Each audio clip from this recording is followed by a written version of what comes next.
How long was he on the team? Well, you're very lucky if you stay with one team. I did mention that it was a 13-a-side game then. It is now, but there's 17 men in the squad. So young lads get blooded 10 minutes. There was no substitutes when I played. But I signed for Saints when I was 18. I'll cut it short. And I started off in the second team. I had to work very, very hard. I wasn't as big as a lot of them. So I built myself up physically. I could run a little bit. And so I used that as an asset. And I became what they call a running forward, where I had speed. I could back players up and finish tries off, things like that. And I started off at Saints then, 1958. But that team you sit looking at before went to Wembley. But after then, I think the coach used to pick a team, but the directors upstairs altered it. That's another saga. It wasn't always the coach's team. And if they wanted to get rid of you, they'd do anything to unsettle you. So I finished up.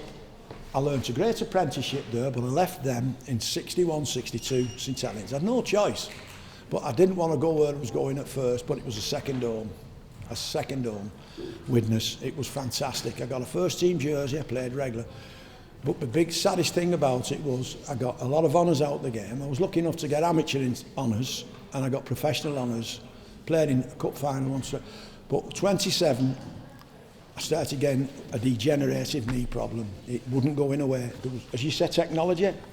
Nowadays they go in keyhole, they look behind, they sort it out, they can get you back no matter what happens. But in those days, you got an injury like that, they'd not got the technology to find it, and my kneecap was decaying, so I'd lost my speed, and at 27, I was more or less not playing as well as I could or should, and you're the first to know. And under medical advice, 3 specialists, I had to finish at 27, but I had 3 or 4 years at Widnes and all. So I signed at 18, my own case finished at 27, but a lot happened for me in that time. As far as playing success went, I did get a taste of what was good, you know. Just disappointed when I should have been at my peak, I wasn't able to play. How was technology at the time? Technology was very poor.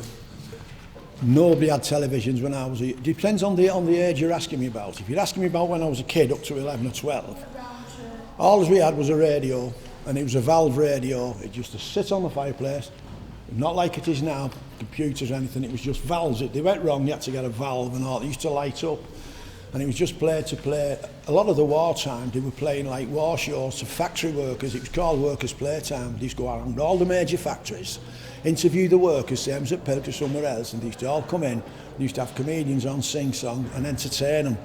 And that's what they used to do. It was all ears. It was no viewing. I remember when I was old, I think we had the other telly in the street. And cars were non-existent. Non-existent in the street. The roads, that's why now when people buy a car, they're parking in the road, they've no driveways, the roads are narrowed down because technology just wasn't there, and a lot of the properties were built for that time. And it's only the modern properties now where you get a drive, you can park your car in. You know, I'm lucky I can do that where I live. But technology, bush, zilch. How old was you when the phone was introduced? When the phone was introduced? Well, I think that one, I'm sure you could look up yourself, because we'd had no mobiles or anything. There was no phones in the house. I think it was ages before I got a phone. I had to have been married before I got a phone put in the house.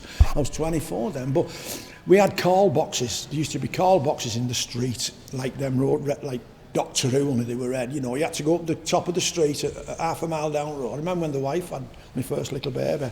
I kept getting out the house, going to the phone box, and needed a load of change. Press button A. If you didn't work, press button B, get your money back. But you only had public call boxes. People didn't know of them in houses. There was no lines going across.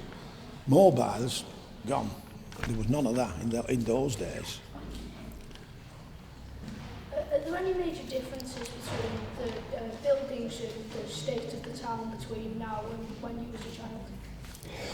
Obviously, there's been ring roads introduced, but all the major things are still here. You know, the library's been here for a good while. I remember, like, the town hall, obviously, Pilk's factories, things like that. You see the Sefton Arms pub in town. A lot of things have been left untouched. The only difference I've seen is that if you've got a different road system now, the road system's like, as I said, there were no cars. Church Street, you can look at photos of Church Street from years ago, and there was nothing, only people walking up and down. Nothing like that, you know.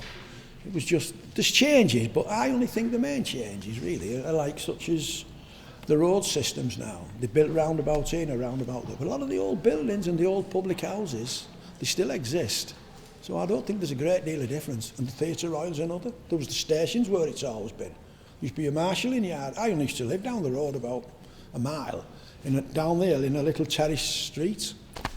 And there was, how many in the house? There was 2 bedrooms, and there was me and 2 sisters and my grandma sharing one room, my mum and dad, and it was unbelievable. But nothing's changed. The houses are built better now, but then council houses are being phased out now. You can't buy a house, you can't get a council house unless you're lucky. How sports changed? I don't particularly think it has. I think there's been one vast change for fellas like myself. They're all sportsmen now. A lot of them, if they get to the top, are very rich men. It's a fully professional game now, the sports I played. Football's fully professional. The money, you get Wayne Rooney, he gets $250,000 a week. Good luck to him. But what can you do with that kind of money? You get Saints, well, we used to have to play for that, winning money and losing money. They'd say £11 for a win, if you lost you got £6.